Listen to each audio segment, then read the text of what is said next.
Model Making Guru is sponsored by emodels.co.uk. Make something awesome.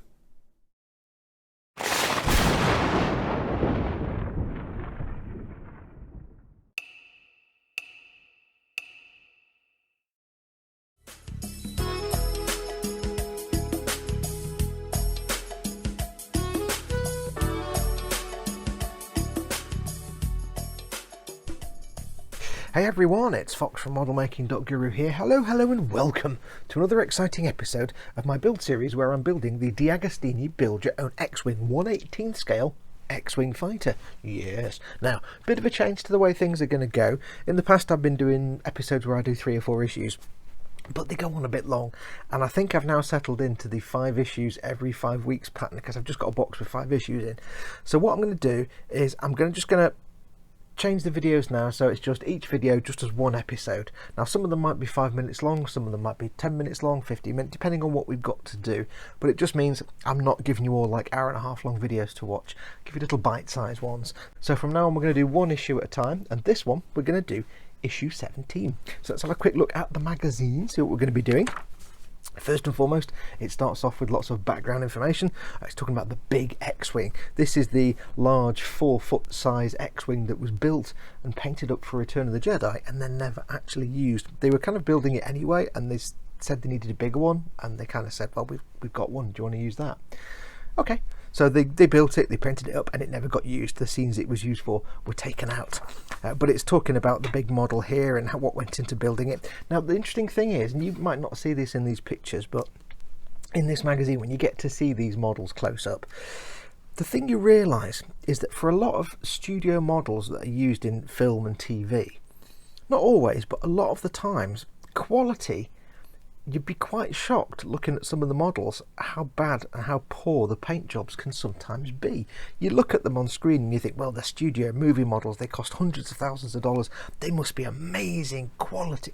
No, they're not. They're often quite roughly painted. The original, A New Hope Millennium Falcon was beautifully constructed, as are most studio models like the X-Wing here, beautifully constructed, lots of fine detailing, but painted not brilliantly, because they knew there's going to be colour balancing and exposure differences, and they're going to be moving around on screen. You're not going to see all the detail. So they sometimes the paint jobs were not that fantastic. They worked on screen perfectly, but if you look at them up close, you find brush marks and splatter marks, and you're like, oh.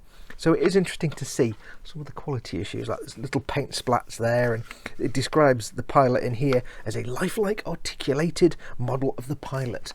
No, you can't really see it, but no, it's not lifelike. We've got some information on Nien Nunb, who is a pilot in Return of the Jedi, and of course it makes a reappearance in The Force Awakens. Lots of information on him. Apparently it's the same character in Force Awakens, he's just 30 years older. And then we get to the buildie, which is this week. I think we are finishing off the starboard wing, which we have been building so far. So let me get the bits and we'll crack on with that. Okay, so there's not a lot of parts involved in this issue, just 4 parts really. The engine cover, 2 little filler strips or spacer strips, and the cover for the inside of the wing. We're going to be attaching these to the wing, and we're going to also be attaching the laser cannon to the wing as well. Yes. Now, before we go anywhere, I do need to let you know. Remember, I had the wibbly wobblies on the laser turret thing here. I've fixed it, and I'll tell you how when we do the next one. Dead easy, but you need a certain type of tape. Temporary fix. It may not be a permanent fix. I'll think of a permanent fix later. Anyway, let's crack on. So what do we need to do? Start with the outer edging strip, which is this one. There we go, outer edging strip. There are 3 pins on the inside that fit into matching holes on this side of the recess. So we've got 1, 2, 3, and we have 1, 2, 3. There we go. Press the part firmly into place. Oh, hang on, I'm going to need tweezers for this because I can't quite see. Well, I can't get my fingers in there. Now these are fairly hard to get to. Get in the little hole. It's going to make a fool of me, isn't it? Not even started the build properly yet and it's already making a fool of me. So this should just push in. This should just push in. This should Right, I don't even know if that's fully in. It kind of feels in, I think. I don't know how far down it's supposed to go. That bit isn't in at all. That's not in. That's it. I don't know. I think it's in. It's really hard to tell because it's hard to get access to it, but that bit is still loose. Very strange. Now, there are some little nub marks on there and things we'll have to clean up at some point. Oh, hang on. There we go. Oh, there we go. That one doesn't want to go in. There we go. Now it's in.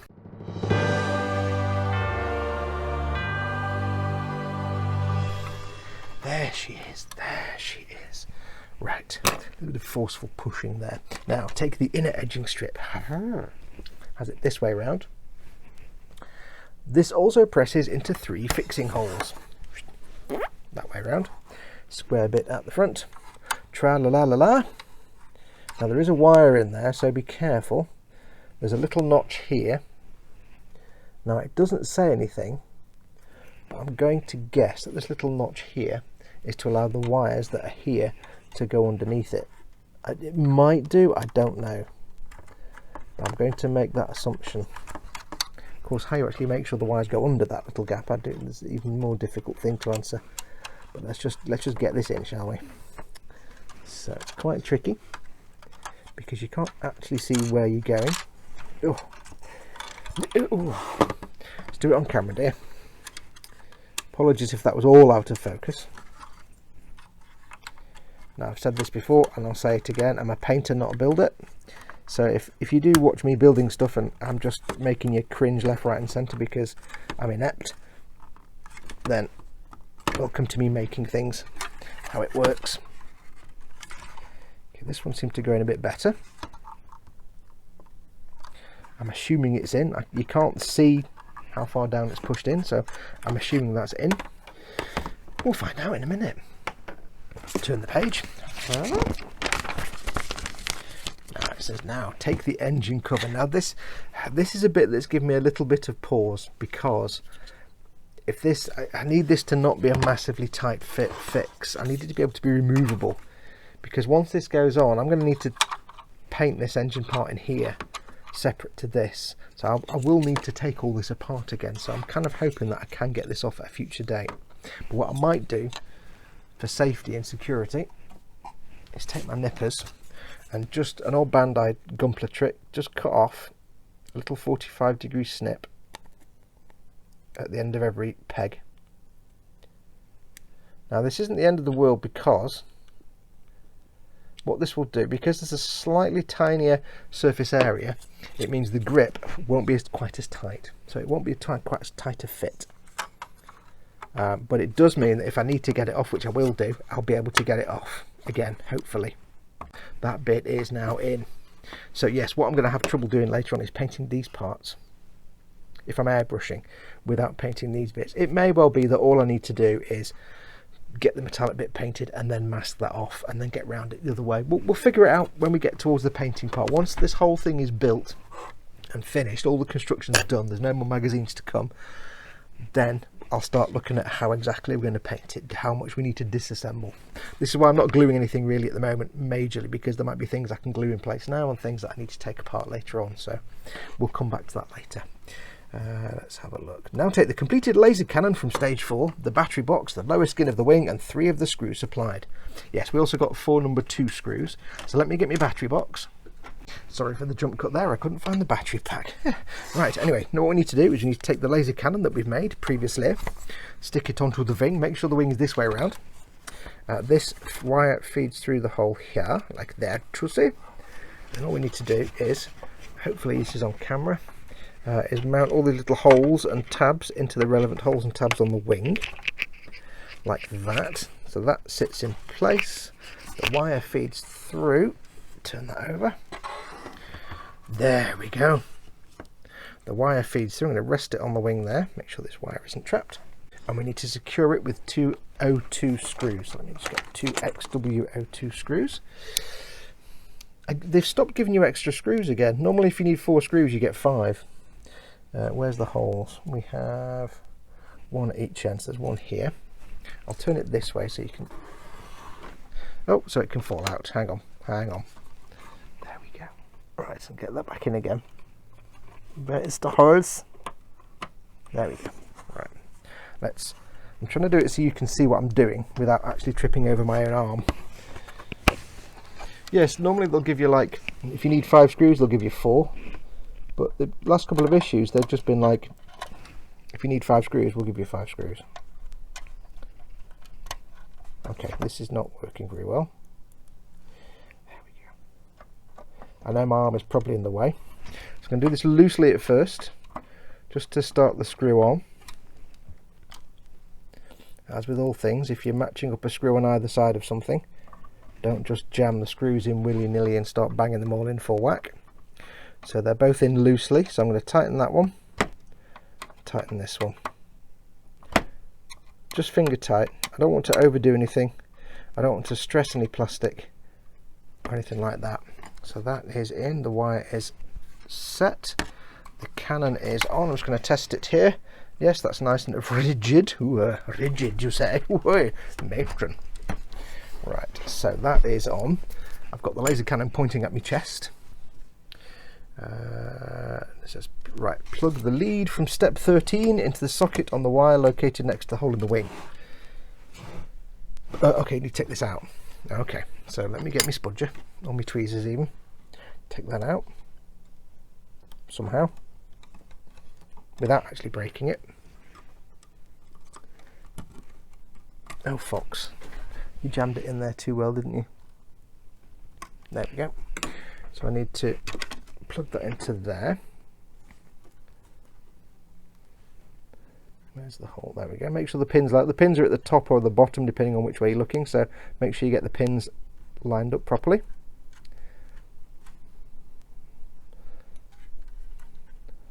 Slide that in. All this comes out because none of this will stay in place, because of course it won't. It refuses to. It's quite frustrating. Oh, hang on, I've missed a screw out. Wait a minute. Oh, I've got hold the cannon in place while you turn the assembly over and screw it with an XO2 screw and followed by 2 more in the remaining mount. Ah, there we go. My bad. They did give you a spare screw because you need 3 of these. I've put 2 in. Yeah, there's 3 of them. I told you I'm not good at buildy. So that's going to go here. I'm actually running out of space here. That's going to go here like that. So we'll put that screw in first. There we go. This wire has now gone everywhere because it's got a really bad retention system. It now says plug this in and make sure it works. Right, so I've got the battery pack here. I know you can't see it because I can't have everything everywhere. I'm going to plug it in at this end and see what happens. Where are we? Let's have a look. Yes, you can't see it, but it still works. I've still got some light leak, but that's because I haven't painted the cannon yet. So yes, that still works. Jolly good. I'll just double check the engine still works. For some reason it might not. Yes, engine still works. Right, brilliant. So all we do now is put the cover on. So what we need to do is tidy up this wire again. Yeah, it just doesn't want to. It's got a little thing you can wedge the wire under, but it doesn't actually work. No big, it doesn't really matter. As long as the wire's kind of hidden, it's fine. So that needs to be. This does actually need to go in there, like it was before. That needs to sit like that. This wire can go flush, and I hope you can see. I know my hands are going to be in the way. Unfortunately, where the camera is a bit rubbish. This can now go here, and it needs to go like this. You see? Now this is literally just holes and pegs. So again, this may be another one of those things where it's a living nightmare to get off once I've put it on. So who can say if this will ever come off ever again? I do not know. Click, click. And click, click. Any more movement?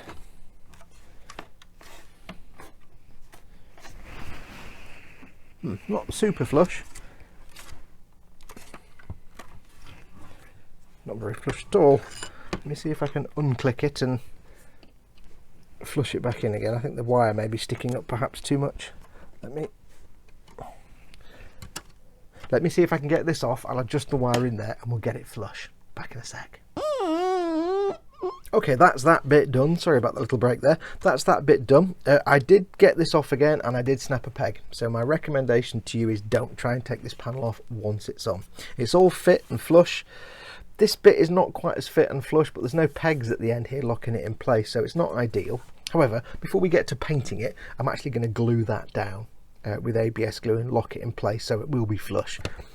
The way I've got planned to paint this, I don't need to get access to the engine interior again, so it's not going to be a problem. So I'm going to leave it for now. I'm not going to glue it in now because there might be a reason I have to open it up reluctantly at some point. I don't want to, you know, shoot myself in the foot. But when everything's done and I'm ready for painting, I'll glue that down, lock it in place, and it'll be fit and flush. But that is the wing. Delicately putting it on the desk. That is the wing now complete. Now the next episode won't be anywhere near as long as this one because we're not diving into the wing straight away. Next time we're going to be doing something else a little bit different first. But until then, thank you very much for watching. Don't forget, of course, if you'd like to help support this channel, you can do. You can become a patron over at patreon.com/modelmakingguru, or check out the links in the description below this video for other ways to help support me and keep this channel going. Until then, I shall say, go make something awesome like this. Go be awesome, you there. And until next time, adios amoebas.